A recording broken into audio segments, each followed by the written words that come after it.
Here you can see that there are strong correlations because the value is stronger, that is more than 0.5, and then you can see the significance value is less than 0.5. All are significant, all are having correlation. If I tell you from here, the highest correlation that I have is 0.908. Now when I explain you this has a correlation here. When it's have same with same, you know it's diagonal, it's 1. Here it's diagonal, here it's 1. This correlation means this one is correlated with this number 3. So the highest correlation that I have here is 0.908. So it shows there are relationships, there are significant relationship, and the strongest correlation that I have is informational support and guidance online. People feel valued, people feel guided when they are on social media, so it shows there is a correlation. So strong links between informational support and practical support are there, where R value is 0.6, and same is with the others.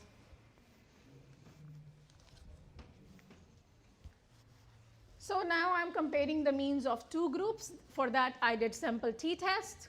Here you can see the female and male were compared. We can see that males reported significantly higher level of practical or instrumental support. What does it show? It shows the male people are saying we get enough information when we are online in terms of practical support. As far as women, they are having less. Males perceive greater shared interest and belonging as compared to females, and significant difference was found in WEM, WBS, with males reporting higher overall mental well-being. So this test shows that gender matters. Males were reporting higher mental well-being, online social support, rather than females. Okay, so for ANOVA, I compare more than 3 groups. Before I did compare of 2 mean groups, now it's more than 3. Here I included employment status, people who are employed and people who are not employed. It's very important because I asked this question in the demographics, are you employed or not? Later it takes me to the ANOVA. So what does it tell me? It tells me that employment status significantly affects informational support. People who are employed having more information rather than unemployed who are not having a job. Now this value was significant for part-time and full-time. Even I asked this question, are you full-time or part-time? Even that value shows that it has significant value. Later on, it was seen from the test statistics, no statistical difference in practical support was there. So everything was proven from the test. What we assume doesn't matter. Test gives you exactly clear value what we are doing. So a significant gap exists between unemployed and self-employed people. Self-employed people, you can see the significance value is less, it's not significant. However, for the employment people, it's more significant. So there is a QR code that you can scan for the picture if you want to see in clear view. So for my qualitative part, I did thematic analysis. For the questionnaire of semi-structured questionnaire, it's not, I cannot say it's a questionnaire, it's like a sort of interview. So I have a question with me where I ask the questions from the people, and then I did my whole coding into these themes, and these are my sub-themes. So the main themes what I found was social media role in education, emotional and mental well-being, distraction versus productivity, coping and mental health awareness, and it takes me to my sub-themes. So here again is a summary of the thematic analysis. If you want to scan, you can get a clear picture. So here you see the themes are there, the categories are there. These are the codes that people give me related to this sub-theme and then this main theme. So this gives me an overall picture of what I did in quantitative, where people are saying the same thing in the questionnaire and taking their insights in the qualitative part, making it sure does it really happens or not. Okay, so this is a network diagram from SPSS. What it tells us that social media is the input of everything. It has positive effects on emotional and mental well-being, is associated with something else that's academic, that's related to mental well-being. But it also has negative impacts that is related to digital distractions. It also takes me to the negative effects of mental well-being, as well as negative impacts of social comparison. This thing I found it in my qualitative part. Qualitative actually strengthens your research. what happens this social comparison when people are saying, when I see online people are very happy, they are growing professionally, what about me? So this is social comparison. When you compare yourself with others, this I found it through my qualitative part. This actually strengthens when you input the experiences of people into your research. So people don't express this in the quantitative. So qualitative research actually strengthens your research. So I found this when people mention that they are feeling social comparison. So all of this, how can we overcome it? We have coping strategies that mention we should have productivity strategies. What is productivity strategies? Telling them health awareness, having structured platforms where people enhance their learning rather than feeling them so like I don't know anything, or why the people are growing, I'm not growing. This comes to now the leadership role. So this is whole the qualitative summary of my research. This is the conceptual framework from my side that I created. I believe the input variable is social media platforms. It takes me to two things: emotional benefits. It takes to mental health challenges.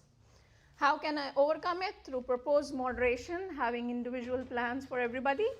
And this input also takes me to the outcome variable, that is increased educational support, and I want to reduce anxiety. This is what I'm looking forward. Because people are saying they feel depressed, they feel anxiety. How? By having different people on social media looking that they are progressing. This is the joint display because I believe in mixed method. We need something where we explain our study. So what I found that these are the themes. This is the exactly quantitative result from my statistical data that tells that people are using WhatsApp, people are using Instagram. Same thing was reported in qualitative study. You can see the quotes are there. People are mentioning the same thing, what they did in quantitative, though the people are different, but you can see how it's interconnected. And this is my interpretation, because as a researcher, we need to have our interpretation for the result, for the finding, what we find from our qualitative or quantitative data. What I found is here. You can scan this QR code to get a more clear picture, I know. I just want to express my research, so that's all. So again, it takes me to the negative. And now you can see there is a convergence. Convergence when I say people are saying same thing in quantitative, same thing in qualitative, and as a role of researcher, what's my interpretation? So everything is proven statistically. Moving to the conclusion of my research for the recommendations as an educators, I believe that we should move beyond informal way of teaching, and we should have integration of WhatsApp, Instagram, and instructor-led study programs. We know people are using, the students are using. How do we integrate it into proper structured way? That's important. Implement institutional policies to teach self-reported and combat information and social comparison, so people are moving forward back to it. Develop AI-powered chatbots, tailor awareness campaigns, time management program to address the distinct needs of male and female.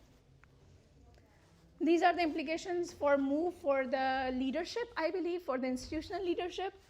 We should have digital literacy into our core institutional leadership responsibility rather than taking it as an optional.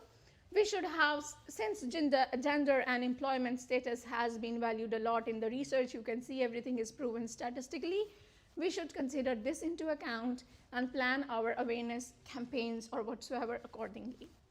The reliance on informal collaboration implies a high demand for official, and we should have counseling sessions where we have our counselor's role. I believe that's more important too. For the future research, I believe I'm a PhD candidate. I'm doing my PhD in British University. So I might conclude this in my research where I track the student patterns before and after, because that was not done in my master's research. Sometimes people are using same thing, but their patterns and behaviors change over time. So I think that needs to be done in my further research. I might think of comparing two different platforms, like more usage of WhatsApp or more usage of Instagram. People are using which platform for which purpose and how much. So that can be into account. I can expand my research to Middle Eastern context, because right now I just have it UAE context. Maybe we can have it to other Gulf countries. So for the limitation of my research, I believe I use purposive sampling. That was a limitation. We can find more non-purposive sampling. I can have, as I am not that much bilingual, I understand a little bit Arabic, so the interviews were done in English. So I believe later we can have there some people in Arabic speakers where they can conduct in Arabic and I can translate it for further incorporateness. Reliance of self-reported data may lead to underreporting of sensitive, because while we are talking to people, they might have different things in their mind in terms of mental health. So that cannot be reported in the raw data. So I believe that was a limitation of my research.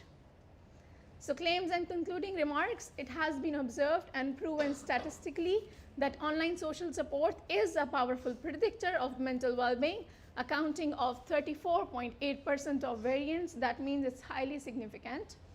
Practical instrumental support is the strongest positive predictor of mental health, followed by informational guidance. Leaders must move beyond general safety and focus on teaching students how to have noticeable behavior pattern change. Collaborative efforts must be there between the schools, telling them the students are very important. We need to integrate social media into our integrated curriculum plan, which we have, because it has been proved from the research. Thank you so much for having me here today. Kindly evaluate this session. I think I'm on time. You are. Thank you. Kindly please evaluate this session. Thank you so much. I'll bother you with 2 questionnaires, please. One is this one is another one.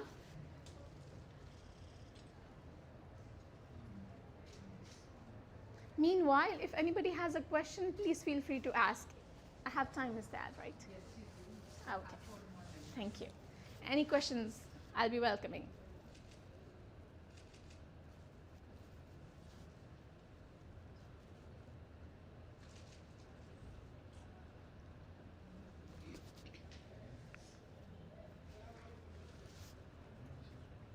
Simal, a recommendation for future expansions could be taking different age groups, as you said, because the people like me who are much older, maybe their usage of social media differs completely than those who are between the age groups that you have studied. So this could be something also to expand on and correlate that to work as Sure. well as just well-being. Yeah, sure. So this could be something also to consider in the future. I'll take a note of that. Yeah. Thank you so much. You're welcome. Means a lot. Because first we were resistant to using it, but then you guess looked at Yeah. the thing. Okay. Can we have one more if you don't mind, please? If you are done with first one. The first one is for Sharjah Education Academy. This is a personal evaluation. Yeah. Our presenter Simal wants to also have personal. I really value your insight, and thank you so much everybody in here who attend my session. I really feel free that you have particular feedback. Please feel free to give me to improve my research and my further presentations.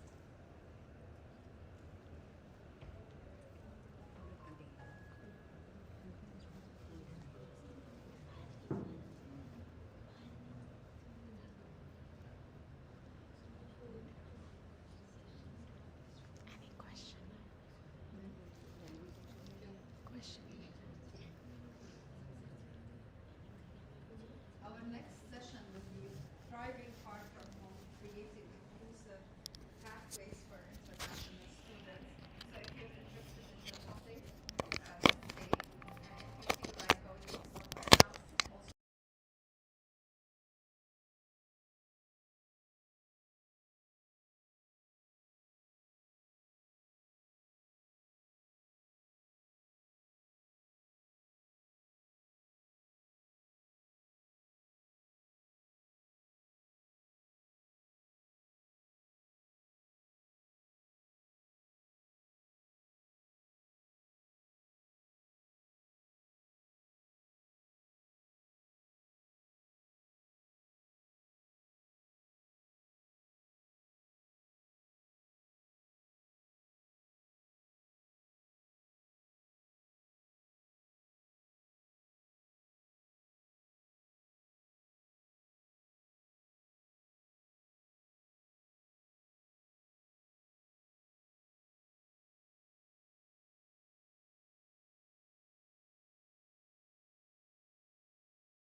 I'm Dr. Arya.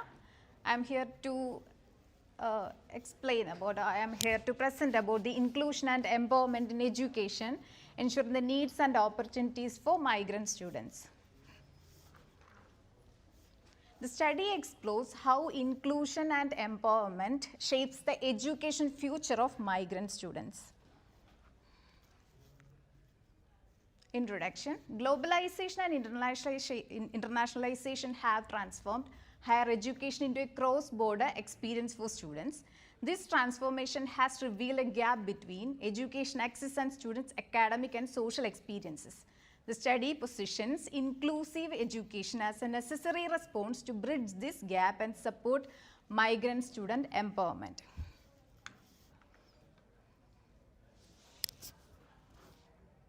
The world where education is increasing globally. The question is no longer whether how the migrant students are moving across borders and how well our system receives them.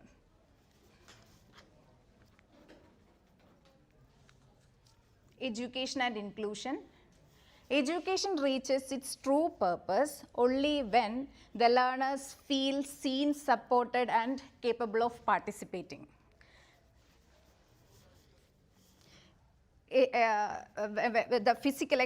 For migrant students, the physical access to education does exist, but emotional and academic inclusion does not. This creates a gap which deeply affects the outcome.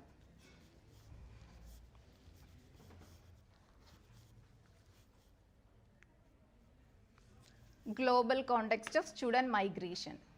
Indian students represent one of the largest migrant student group worldwide, with a motivation of ambition and global exposure. Can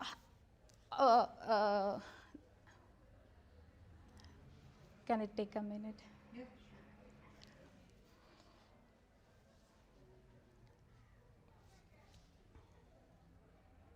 sure. Indian students represent one of the largest migrant groups worldwide, with a motivation of ambition and global exposure. However, their experience often reveals that the global education systems are not that much prepared to welcome the diversity. This creates a mismatch between aspiration and reality.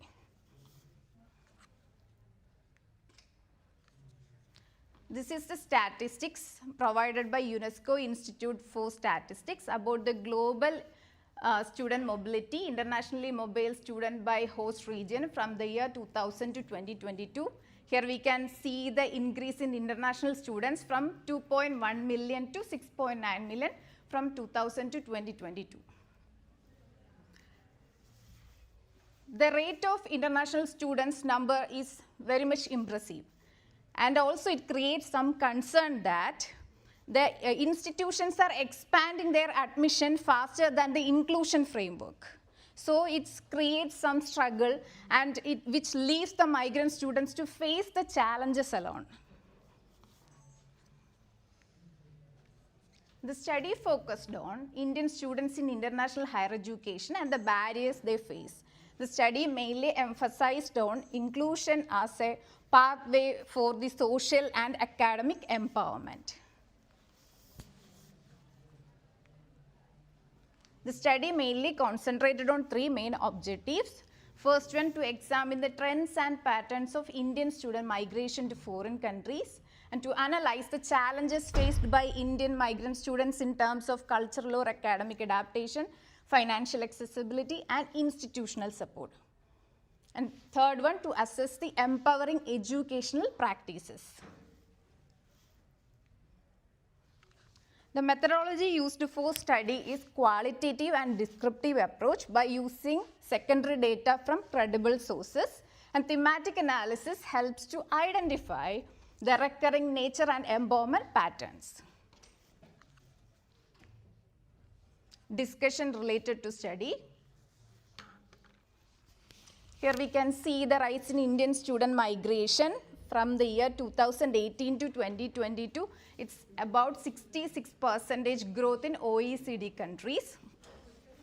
A sharp increase in international students, especially the Indian students abroad, is impressive. It creates some trust among us regarding the global education system.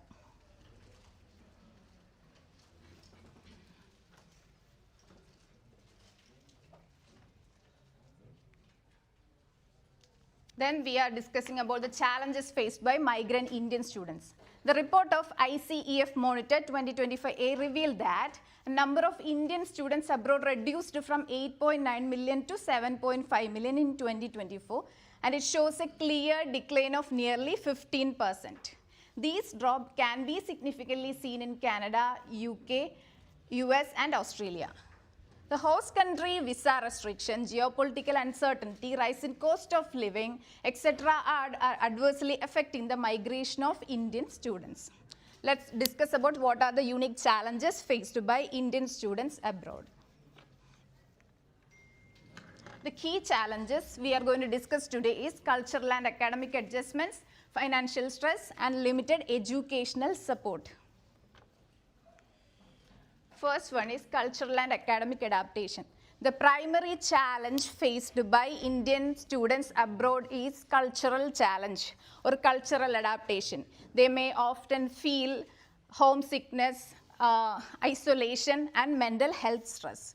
About the academic adaptation, for many migrant students, they are struggle to adjust with new teaching styles which emphasizing on participation and critical thinking. When these adjustments are unsupported to them, they become more stressful and it reduces their capacity to learn more.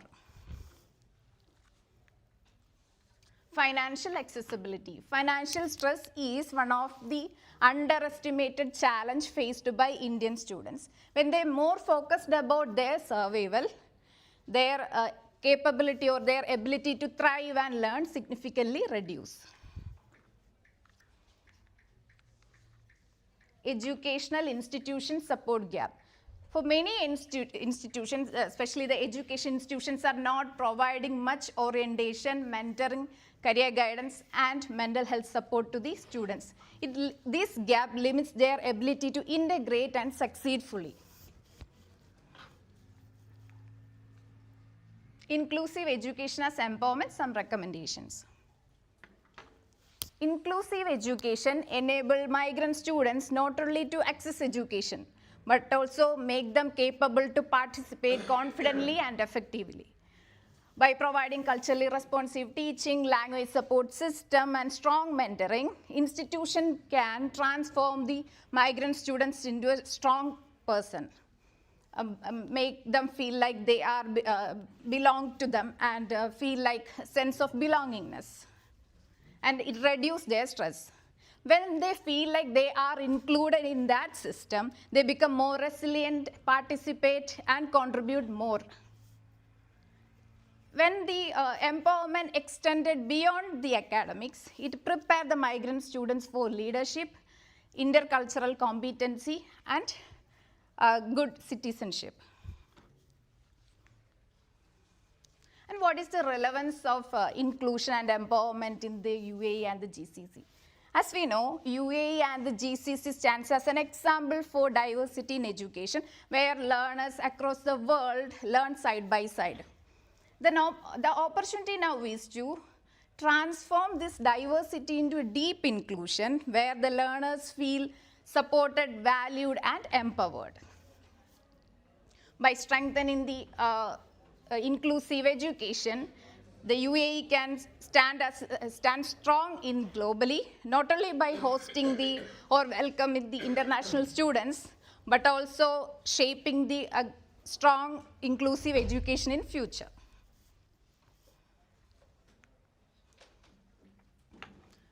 To conclude this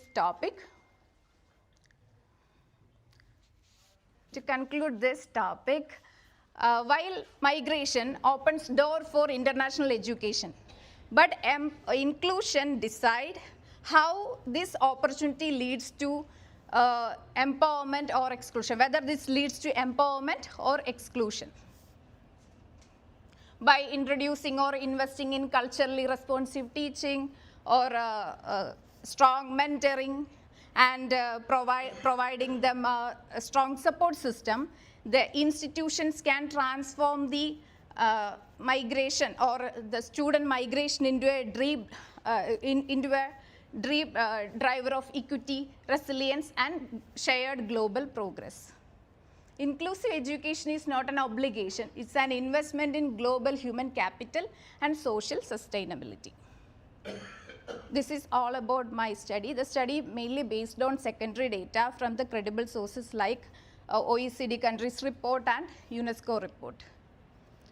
And I made a small study regarding the migrant students from India, how they face the challenges when they are entering into a new country. You can evaluate the session by using this QR code. What is the what is the percentage of Indian students in the UAE? The study is not that much covered about how much student from India studying in UAE. Especially, I only added the relevance of inclusion in this presentation only. In my study, I didn't cover about how much students from India studying in the UAE.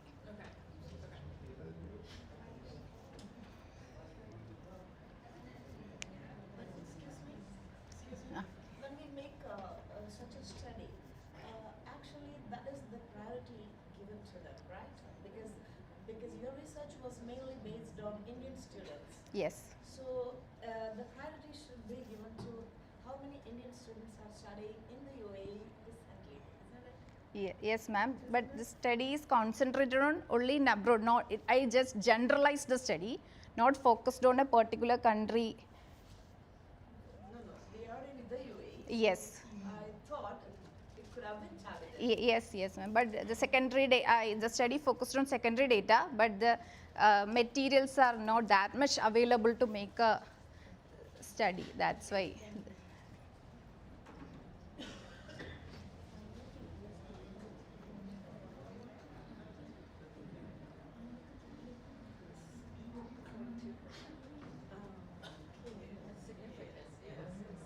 That is significant because it was okay zero before because not those parents are here.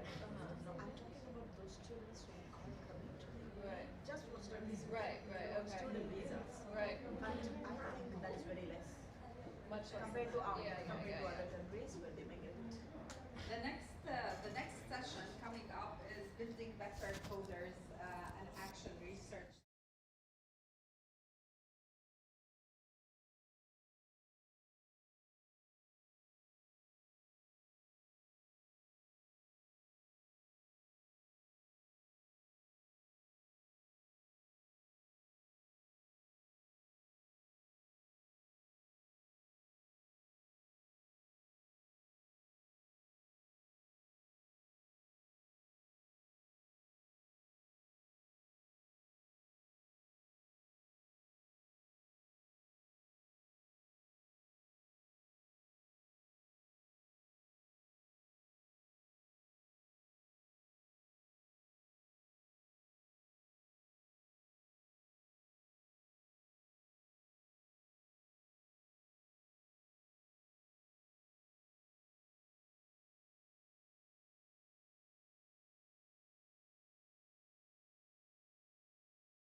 Hello, good morning. Welcome to the session of Building Better Coders, an action research study on problem-based learning in Python. Let me introduce myself first. I am Soni. I am the computer science educator in a private British curriculum school in Sharjah, that is Scholars International Academy. Thank you all for joining the session. Before I move on to the session, let me ask you, computer science educators here? Any computer science educator? No, okay, yeah. So this session focuses on, mainly this is based on a problem-based learning in Python. It is purely related to coding, but still you will get few elements of computational thinking and solving problems from the session.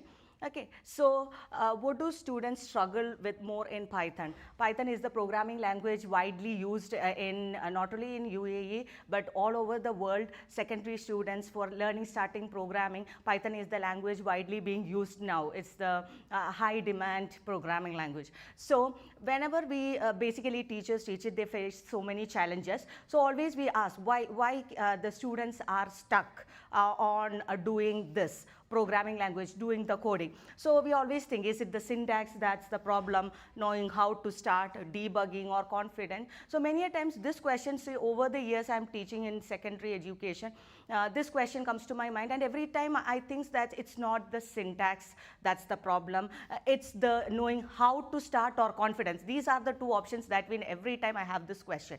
So that lead to a study which I conducted with my students.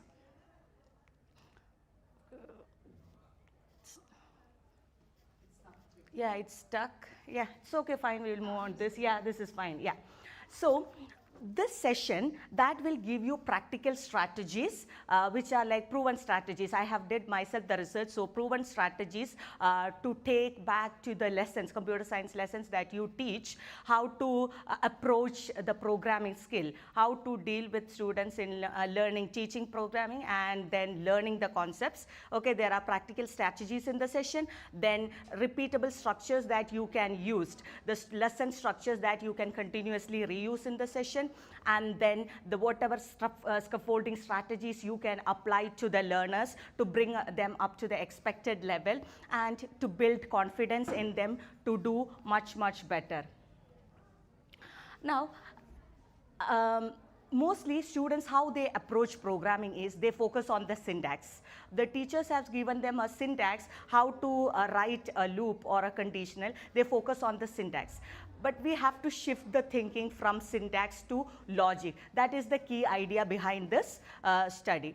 Okay, so students really like lack, they do trial and error. Once they fail, they get a mistake, they do trial and error, try to reach the end result. But once they fail there, the confidence drops. Okay.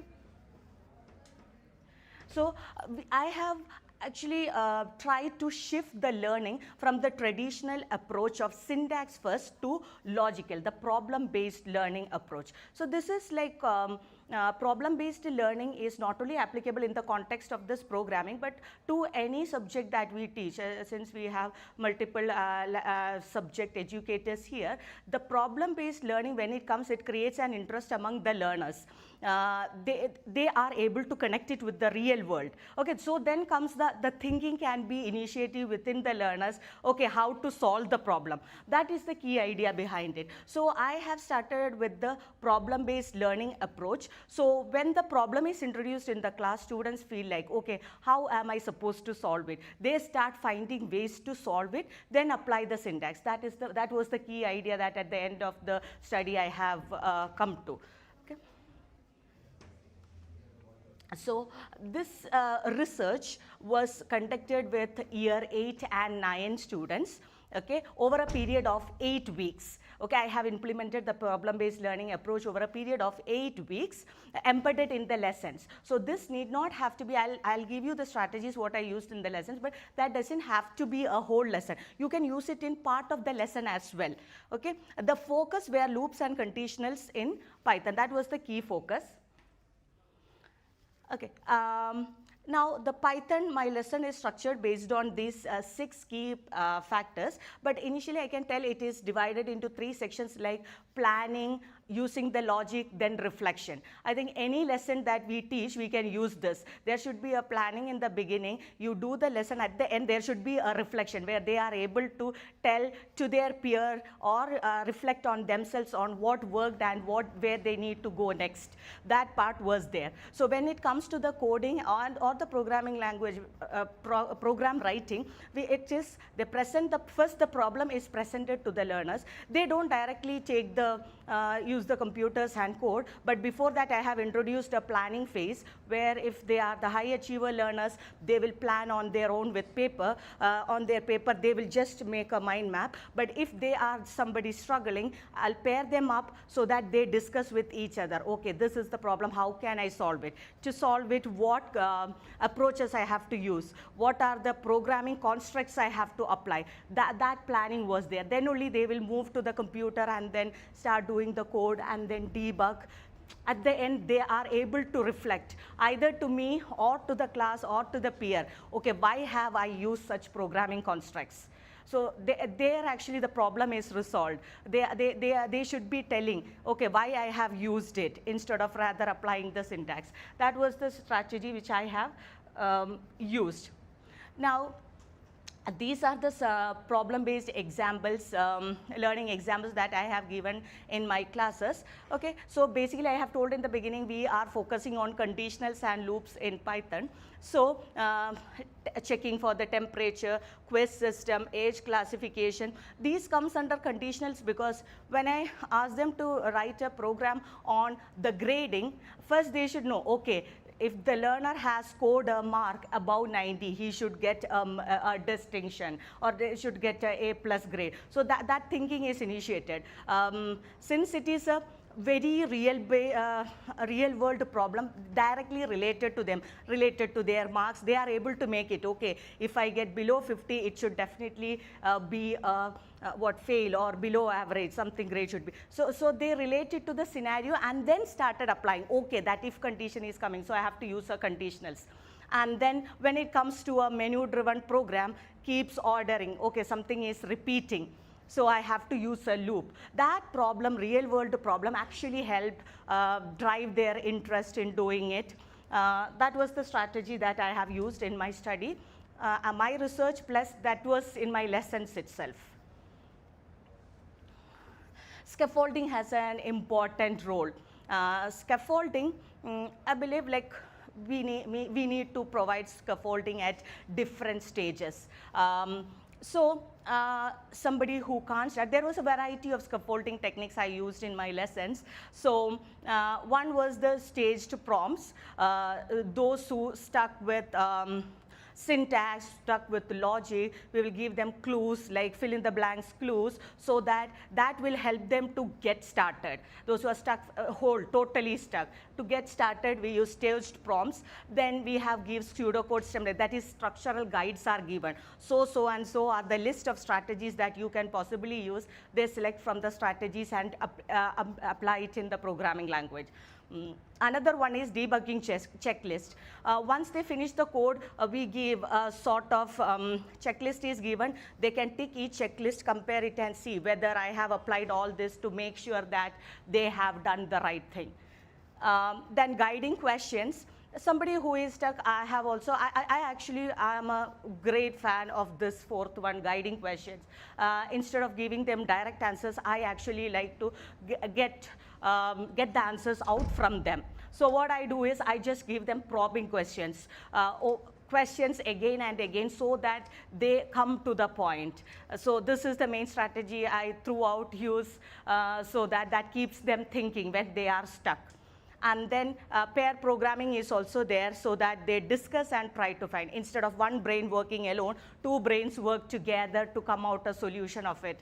So these are the scaffolding techniques used, and I believe that the right amount of scaffolding should be given at each point so that the students work well. So in my study, in the beginning, the amount of scaffolding I have used in my classes were high. Like I had to give more scaffolding to different types of learners. But as the problem-based learning approaches are implemented, over the period of this 8 weeks, I saw that by the end of these 8 weeks, towards the end, the amount of scaffolding that I have to provide has reduced significantly. Students started taking ownership and they started doing on their own without scaffolding itself, because they have got the technique of like thinking before doing the task and then answering the questions. That actually started working. They started doing it with less scaffolding. I have to give very less scaffolding. The independence was visibly seen in learners. The engagement was also seen as more. I'll show you the graph later. There were challenges. Actually, these challenges which I have faced over the years where we have noticed, that's what led to this study actually. So the common challenges that I face is, first of all, they feel stuck. That means when a programming question is given, at least some of them are clueless on how to start, what to start. They ask, after writing one statement, they ask, is that correct? Is this the first statement that I have to write? So I understood that it was going mechanically, not the thinking logic is not coming. So they don't know what to type. So in that, I started with my questioning. Okay, if this is, move the programming part. If this is the real life solution that you have, what will you do? That logic and thinking was I tried to incorporate, I tried to get it first. And then coming to the time pressure, sometimes what happens is we give long programs and then time runs out. So, and then they have to stop halfway and then continuing in another lesson. That creates a gap. So see, all the, if there was a big programming code, then it is reduced into 2-3 small mini challenges, so that if they complete one challenge, it is fine within the time period. Fear of mistake. This is a very, very big thing that we feel as computer science teachers. Once they do the code, when they run the program, they get errors. It shows in red line text. So when the red line comes, they are like, oh, it's wrong. Okay, so that's a very big thing. But I try to normalize it. This is not a mistake, it's a learning. You now got it, okay, I'm not supposed to use it like this, there is a second way. So debugging, we told that this is not the end, this is another stage of programming. Debugging is a stage, so it's a learning experience. You can always go back. Python will show you what are the errors. You can actually go back, correct it, and then do it again. So this is not our end, running the program first. That is the next stage, planning, coding, and this is the next stage, debugging. We will have the end result only after that. So that was fine. They understood that after one run, okay, I don't need to get the correct answer. So that red text was no longer a problem. Now, see, in general, the study, the basic thing that happened is that had a profound increase in students' confidence. It started boosting their confidence, because this is something real life problem. They already know, they are able to think, they are able to implement the code. Okay, so the fear of errors is gone. Okay, and then they started resilience, they started discussing, they actually started talking the technical language. Okay, I have used a conditional because so and so are the reason. So we could see that increase in confidence. Now this is what the engagement happened. Yeah. Engagement in the beginning is there will be a few minor learners who will be doing good in the beginning itself. Then gradually after the 8-week study, we saw that the engagement has increased to up to 50%, more than 50% engagement increase is there. The key idea was starting from that trial and error to the structured based problem solving. That's the key thing that was introduced. Okay, so as I told earlier, they planned, they explained, they started asking questions. When somebody says that, okay, I got the output, immediately I can hear somebody asking, how did you get that? Why did you use that? So that talk started coming inside the lessons. Now, from the session, teachers can immediately reuse the PBL lesson structure that I have discussed. They can introduce all real world problems. I have given only a few, but more real world problems can be introduced in the lessons, and then normalizing the debugging culture. These are some things that educators can take into their lessons. So Problem-based learning actually makes these programming constructs very tangible, very relevant. Students can, it's not something not accessible to them. That's not something that they have to imagine. This is something they know that's around them. So clarity and confidence has increased. They started, the anxiety started reducing because they know that debugging is just a stage, it's not the end result. And then basically this is what they learned. They learned it's not just to type, it's the logic first. First implement the logic, try to get an idea, then only start touching the keyboard. That was the main concept that has learned. So when students grasp the problem, code follows. Okay? Better problems, better design, and better thinking. Okay, basically, yeah. Basically, what if I tell you what you can directly take away from this session is, first is the thinking. Take the thinking inside the classrooms. That is what I felt. If you start taking the thinking, generate the thinking inside the classes itself, any scenario can be solved. The kids start thinking, okay, what is to be done with this? Connect it with a problem, connect it with a real world scenario. That keeps the engagement also high, because that's not something they hear new. Okay, this is something I can relate. That's why whenever we tell something about sports or something that matters of interest to them, the class becomes so lively. Okay, so like that problem-based learning, give a problem that is very, very relevant to them, that they can relate. Okay. Yeah. So any questions, can ask me. If not, yeah, you can evaluate the session. Thank you all for attending the session. Thank you so much. Very You're interesting. welcome.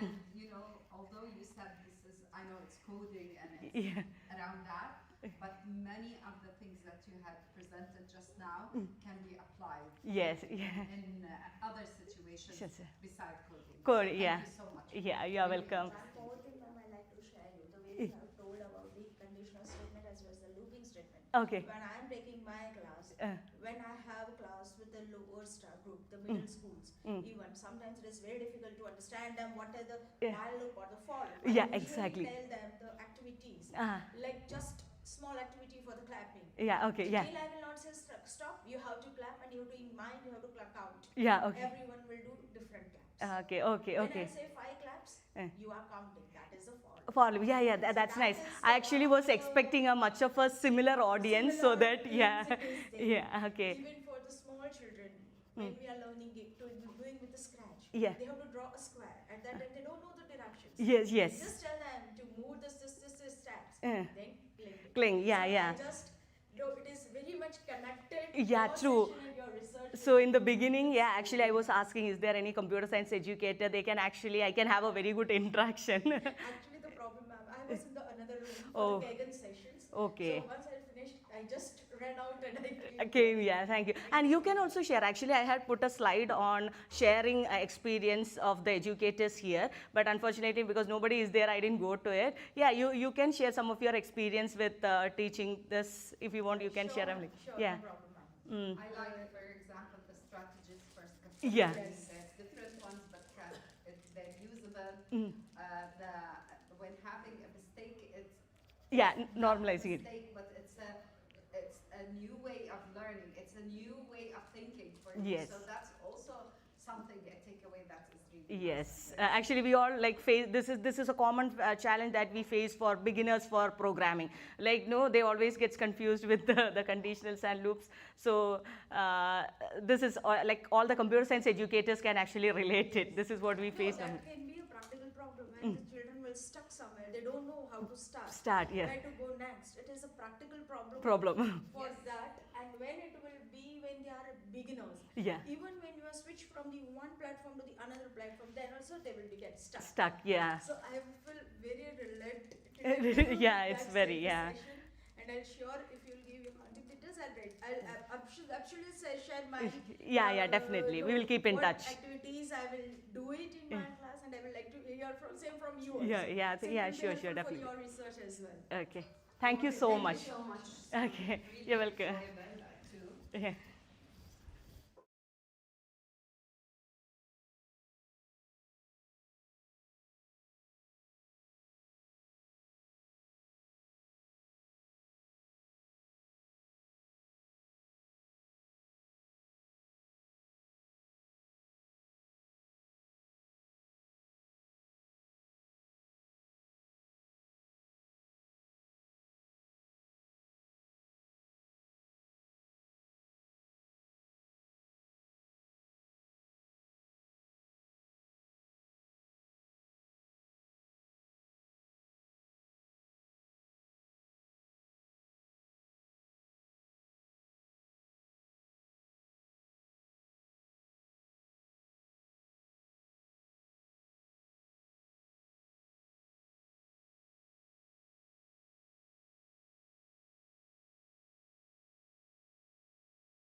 Thank you for joining me. Right after lunch is always a fun time to come to a class, so I appreciate you being here.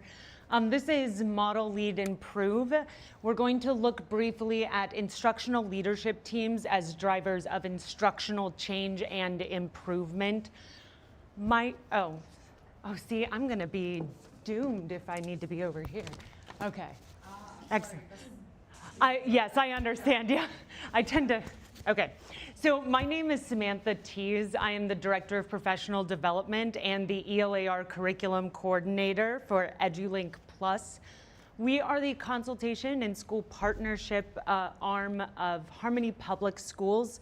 We are a successful STEM charter school system in the United States with 7 districts, over 70 campuses, 50,000 students, 6,000 teachers, right?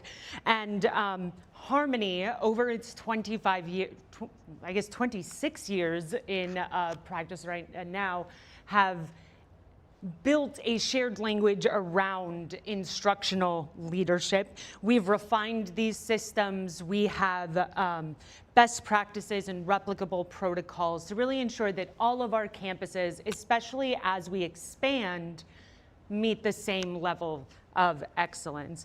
And I came up within this system as a teacher, a PLC leader, campus into district responsibilities, including an ambassador for the instructional leadership team practices that we'll look briefly at today. So we're gonna start by simply differentiating the difference between traditional leadership models and the ILT model.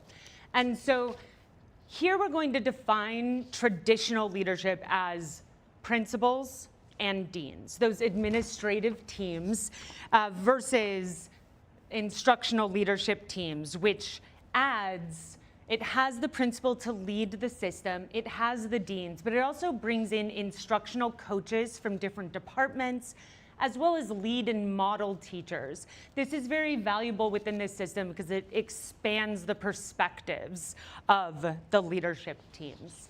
And so when we look at the work and structures of instructional teams, we shift from leading by a position into leading through practice. And we focus on the quality of teaching to drive those student outcomes, because improvement and success is not a matter of individual effort. It is a shared capacity within your campuses and classrooms. And members of ILTs share this responsibility. And we improve the culture, the outcomes, all within a distributed leadership model. ILTs consistently review smaller chunks of data along with larger assessments, but we check in with data more frequently to make timely decisions and execute small steps towards our goals. And as I said, those model teachers, they're there to provide the perspectives, to provide the classroom insights, and bridge that gap sometimes that develops between leadership goals and classroom realities. And so when we are thinking of the decision making, it's no longer reactive and top down, it's strategic, it is collaborative, and it's really keeping a coherent message and vision for the schools. And so when we restructure into an instructional leadership team, we're expanding the capacity for impact to ensure that those efforts are maintained, right? That we have that through line of leadership. And so it's no longer an individual's job to kind of push through action. We have clarity and consistency in messaging. We have distributed action, so it's sustainable for our leaders, and it's scalable, so it can reach more and more people.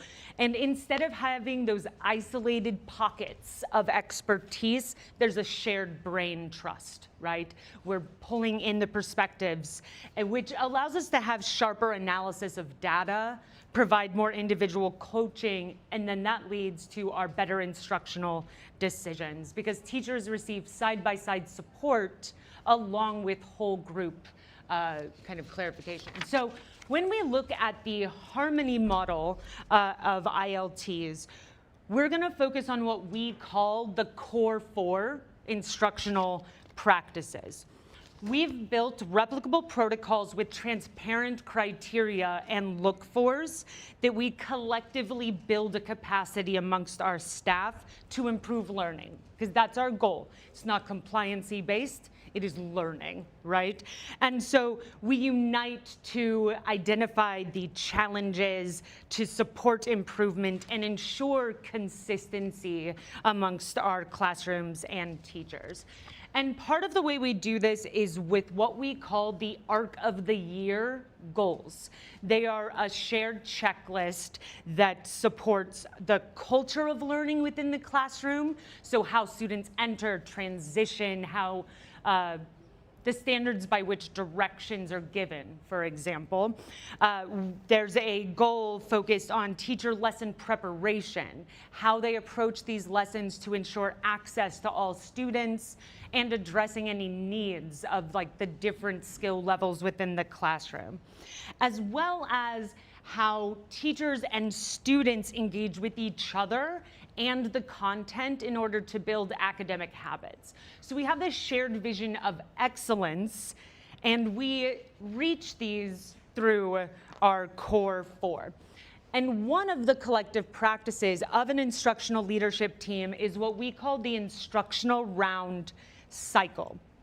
These are data-focused observations with trend analysis and collective action. And these are quick check-ins on core practices throughout the year. These differentiate from walkthroughs or evaluations in a couple of key ways. The first is the scope. They are more comprehensive. The goal is for team members to visit almost all classes within a school, or like an entire department. From there, we gather a wide data set. As I said, we have our ARC goals and a rubric that goes along with them. The purpose of these small group observations is to grab a snapshot for progress monitoring and not immediate corrective action, but collective reassurance of these goals. And so this broad sweep data is to identify larger trends on the campus that we can address through the design and implementation of practice skill workshops to address that identified priority. Because the goal is by the end of the year, we're keeping that standard high, and we're inducting everyone into the shared system. Now, these instructional rounds occur monthly, and they ensure that we see the system instead of individual teachers. Instruction round cycles happen in about 4 stages. First, walkthroughs and data collection, moving into debrief and action planning. Then we facilitate the learning and follow through with the action items.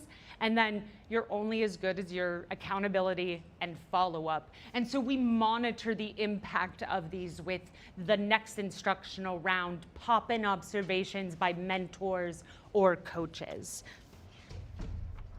Okay, so in sum, how it works is ILTs conduct 15 to 20 minutes, like quick observations in pairs or small groups. So they visit multiple classrooms and they collect individual notes based off of what they see.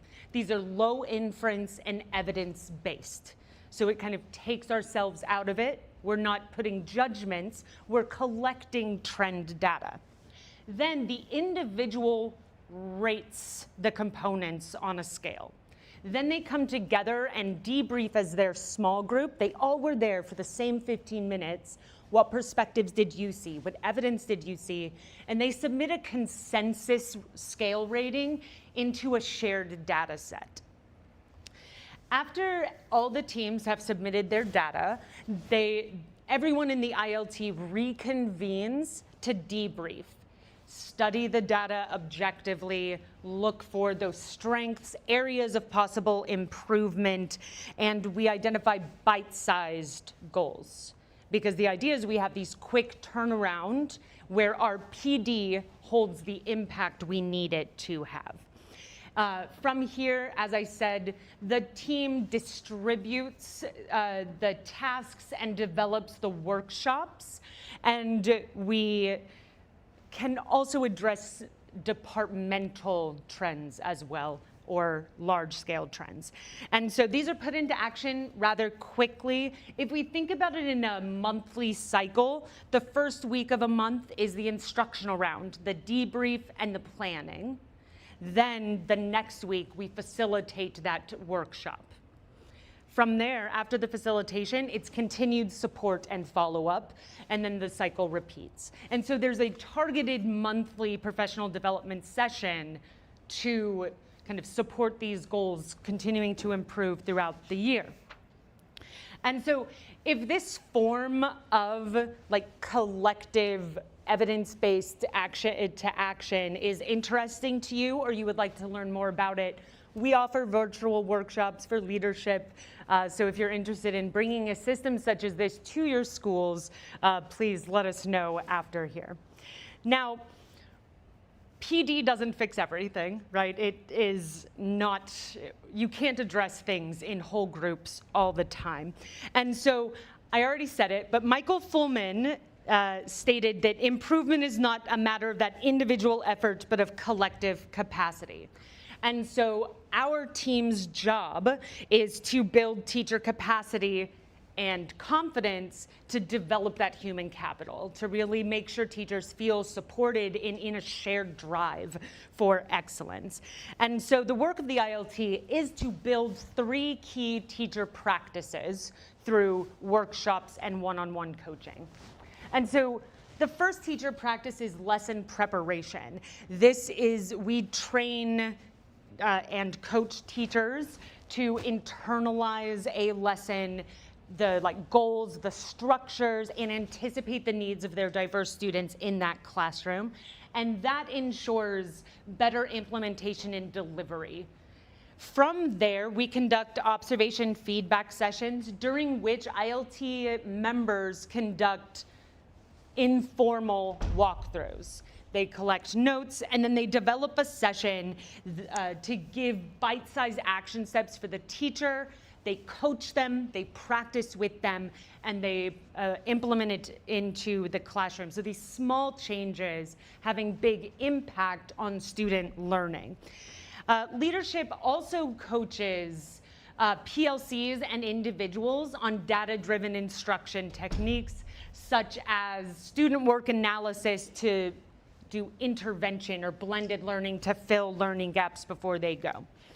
And so throughout this coaching process, we check in, we have ILT tasks that check the teacher implementation quality of these things, and everything is supplemented and reinforced with the practice-based professional learning. And this, ILTs really depend on a shift towards coaching and away from managerial evaluation type of relationships into capacity building. And of course, that old adage, the tell me I forget, teach me I remember, but if you involve me in this process, I will learn it. And so it's Joyce Showers in their research, they found that coaching is really what drives people to put things into action in their class.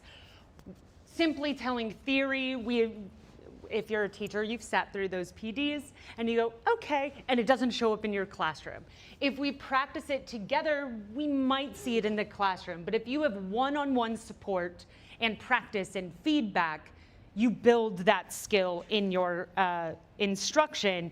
And we see this in a lot of different things. This is from Kraft Blazer and Hogan's 2018 study, but it really reinforces the fact that one-on-one coaching has has significant improvements in practice in class.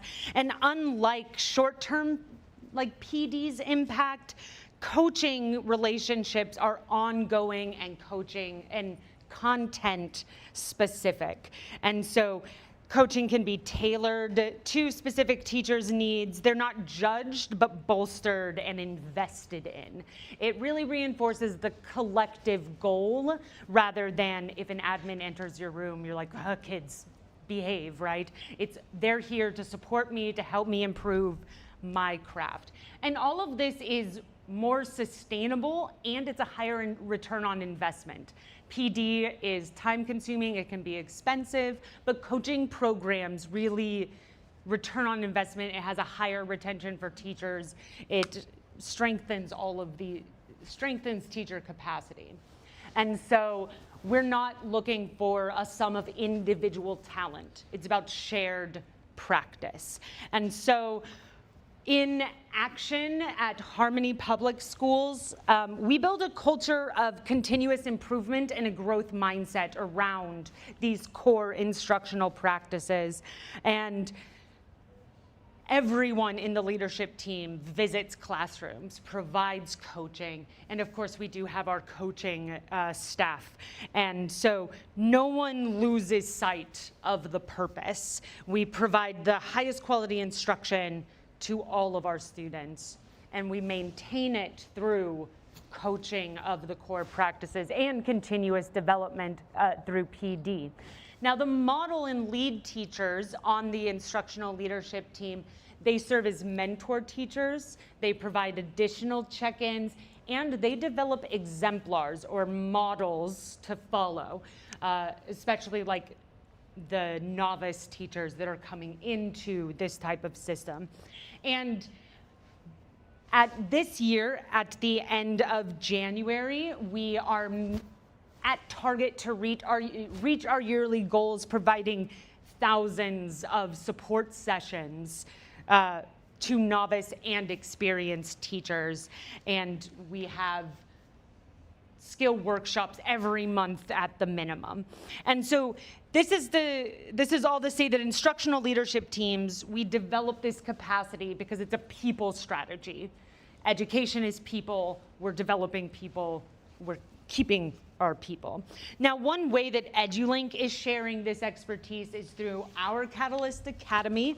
And so the ultimate goal here is to improve teacher efficacy in the classroom and in turn, their overall achievement, the student achievement, because one additional leader on campus, one more clear goal supports more and more teachers.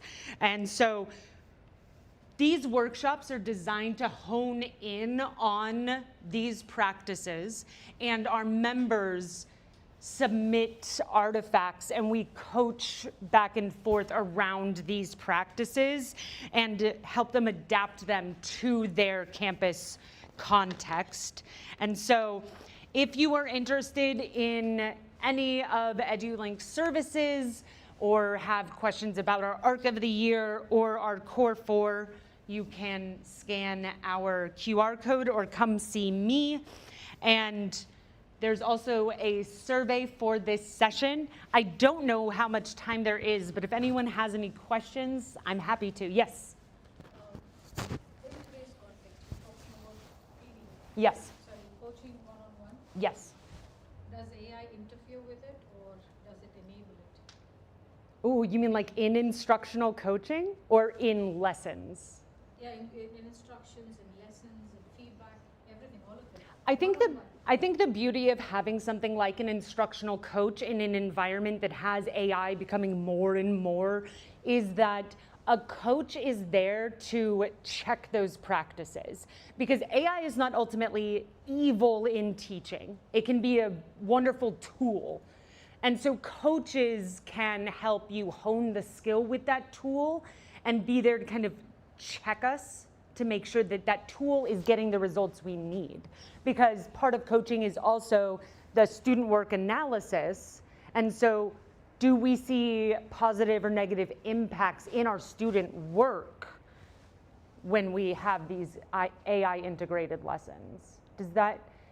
There's also some tools that are interesting that you can film your classroom and have AI kind of tell you the percentages of teacher talk versus student talk.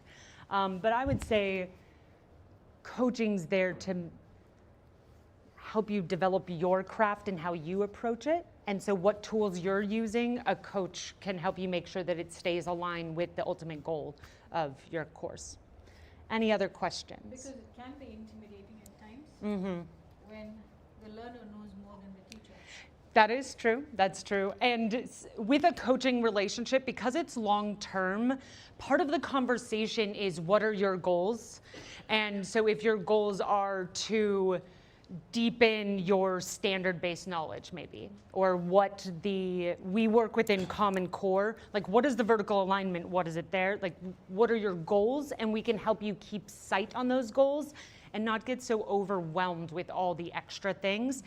And coaches are also there, as you said, it's bite-sized, and maybe you're like, oh, I don't want to do that. Like, it's not part of my practice. And, leadership is over here like, no, you have to. And so the coach is there to be, try this. And we're working on it together. You try it, we'll see how it's working. And it keeps people from giving up on a thing. Yes, ma'am. Okay, thank you so much. I'm so sorry, I have to stop. Oh, I understand. For one reason that we have another session Yes, now, yes. and we need, anyway,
joining me in this session.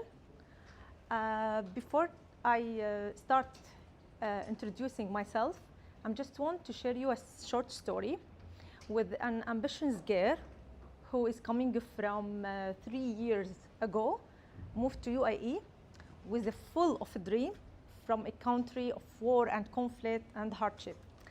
When she came here, she asked about the job and opportunity, and she was experienced for over 15 years in training and facilitating. When she came and asked, they told her, "Are you crazy? You are come to facilitate and train people in UAE. You are coming from the country with no innovation and struggling with technology to the #1 country in AI and technology." She was disappointed, but she had a dream in her mind. She doesn't give up, but she is just thinking and thinking and thinking. And then for a while, she go on the work in, as a receptionist in medical center. But she has her dream in her mind. She kept in her mind and listen, asking, working, trying to visit all events, all exhibitions, every gathering, everything that may help her. And then the spark ignited again when one of her friends asked her to help in activity to add in his boarding sessions or boarding training. He said, "I have a training, can you give me 3 activities?" By like this, she gave him 3 activities. So he said, "What you are doing here? You should work in that." After that, after around couple of times, he asked her for a co-facilitator opportunity in a winter camp in one of the Dubai public libraries. She said, okay. She started working in the morning as a facilitator and afternoon in the clinic. And then she took the bravest decision in her life when she said, "I will quit the job." Again, they said, "Are you crazy? You want to quit a full-time job to have just the opportunity for 2 weeks?" She said, "Now I know where I will go. Now I know what's my hope, and now I know the path to go." After that, within 2 years, this girl led the summer camps in 2024 and 2025 in Sharjah Media City, Shams. And then she was responsible for and project manager for the winter camp in Dubai public libraries under Dubai Culture. And today she is standing here in front of you. And thank you for coming. Thank you. Okay. I'm not here to speak about my life story, but I'm just here to say that really the life skills who let me be here, to let me in front of you now and today. Because without of our, I forget, okay, because of the life skills, we can, because of the fundamental life skills are what allow us to prove ourselves in anywhere we go. Sorry, this is show that this is the first time. Okay. So I'll move to the definition of the life skills. It's the abilities of adaptive and positive behavior that enable individuals to deal effectively with the demand and challenge of everyday lives. Regarding to the WHO, there is a lot of categorizing under for life skills. We have under social skills, self-awareness, effective communication, empathy, interpersonal relationship, and also we have thinking skills like critical thinking, creative thinking, problem solving, and under emotional skills, we have coping with stress and coping with emotions. And also, regarding to the LSCE, life skills and citizenship education, conceptual and programmatic framework, they have been developed as a part of regional initiatives in the Middle East and North Africa, MENA. Led by UNICEF, the LSCE initiatives bring together partners at the country, regional and global level to support holistic, lifelong and rights-based approach to education in MENA. This is framework, the framework focuses on cognitive and non-cognitive skills for learning, employability, personal improvement, and active citizenship. So we have this classification: learning, creativity, critical thinking, problem solving, under employability, cooperation, negotiation, decision making. And under personal empowerment, we have self-management, resilience, communication, and under active citizenship, we have respect for diversity, empathy, and participation. Lately, I've noticed something concerning. AI is slowly stealing our skills, one by one, day after day. Before I move, I want to ask you questions.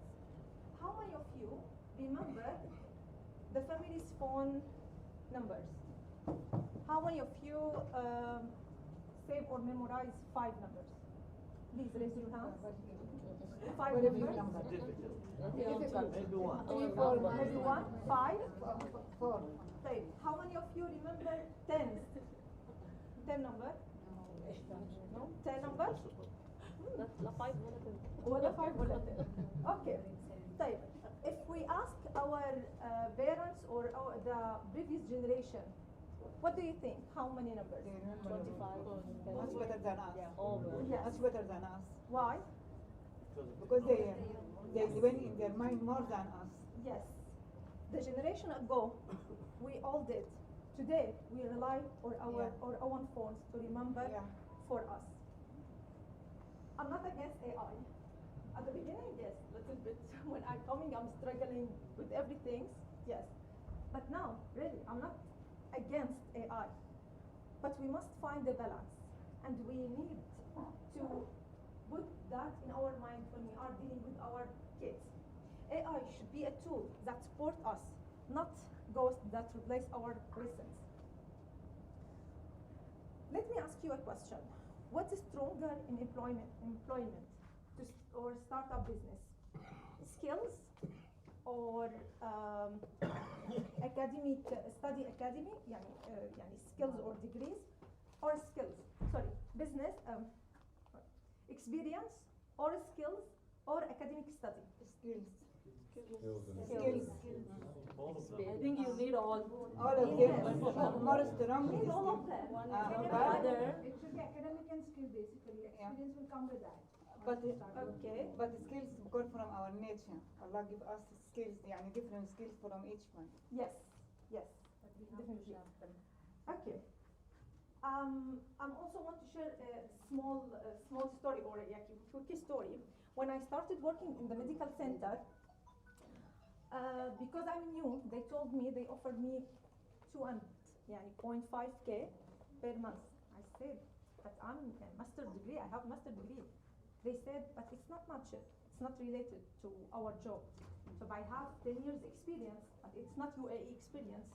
So you can't. I said, I have skills. Can we just try 3 days and then we would decide? They said, okay. After 3 days, they increased the number from 2.5 to 4K. And after 1 month, they give me 5K. And after a while, they told me, if you want, we can give you, they offering me to have, to be a manager for the clinic. Then I said no because I take that that crazy decision, but it was really the better decision I take at that time. Meanwhile, in the same time, one of my friends, he has 4 years experience and master degrees also, but he is for the 4 year, same situation, same salary, same position, and the same location. Why? Second. He doesn't Why have do you think? skills. He doesn't have skills. Yes, he doesn't want to improve his skills. He doesn't, if for example, But maybe the skill give you more than experience. When I am HOD in an Ansar school, when I do interview, I notice that skills more strong and 24 new graduate much better than who have experience 13 years. Maybe he give me whatever I want from him than the old one or the experienced one. The skills, because it's a nature and whatever you have, you can employ it in anything around your career. yes, in your career. Even sometimes, even in different career. For Yes. me, really, that's what happened with me. When I'm working in a different career, Yes. but when I'm using my skills, it shows that Strong, more better- strong, Yes. yes. Alhamdulillah. Okay.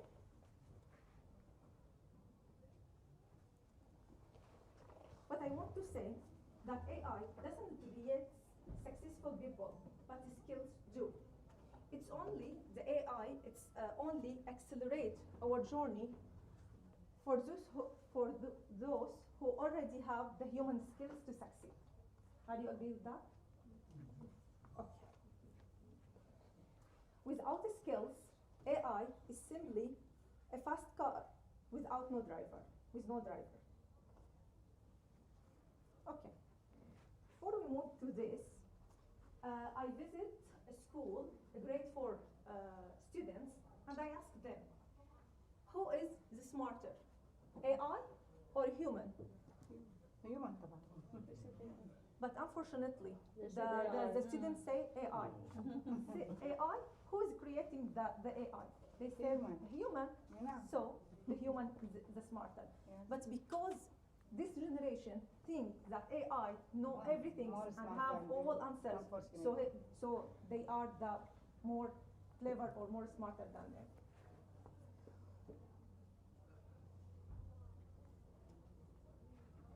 Okay.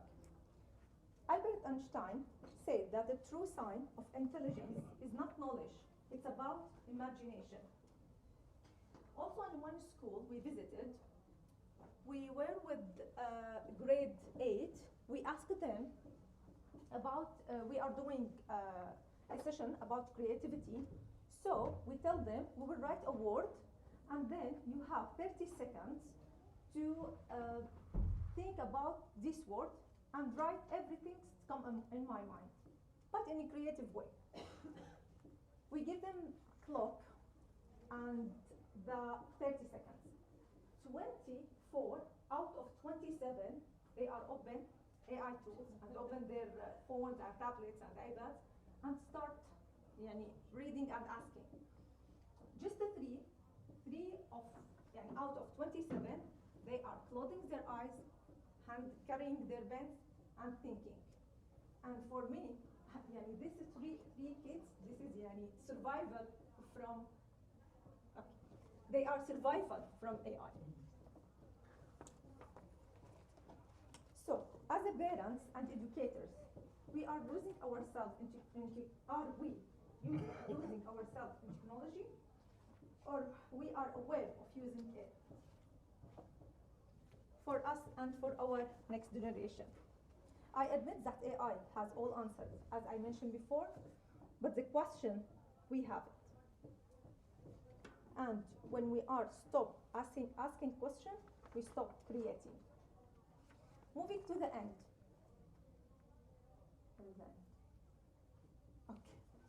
Moving to the end, I just want to say that life skills, why the life skills is matter in the age of AI. Because AI can process information, but it cannot judge widely. AI can generate an answer, but cannot ask meaningful questions. AI automate tasks but it cannot replace imagination, empathy, resilience, or initiatives. In a world where technology grows smarter every day and our humanity becomes our greatest advantage, life skills are no longer optional. Life skills no longer soft skills, they are survival skills. The goal of this session to have a balance that AI is a tool to organize our work, not to do the thinkings for us. We must preserve our life skills to stay human, stay evolving, and stay successful. Knowledge is what AI gives us, but imagination, initiatives, and resilience are the life skills that no Microsoft can ever own. Thank you so much. Thank you so much for listening. Thank you very much. And thank you for being here. If you have a question, and please, we need to just scan the QR for the feedback. And if anyone have a question, I'm happy to listen from you. It is the survey application. Thank you.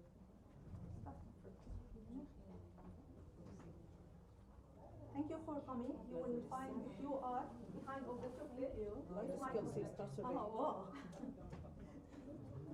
This is so great. Did you apply? Thank you so much. Thank you for listening. Also scan your phone life skills. بخليك حلوة جدا يعني. شكرا يعطيكم طب العافية. بس ايش ما بعد هذا؟ انا ده الاول. هي عملت survey. It's a life skills and education. الأخير إن شاء الله.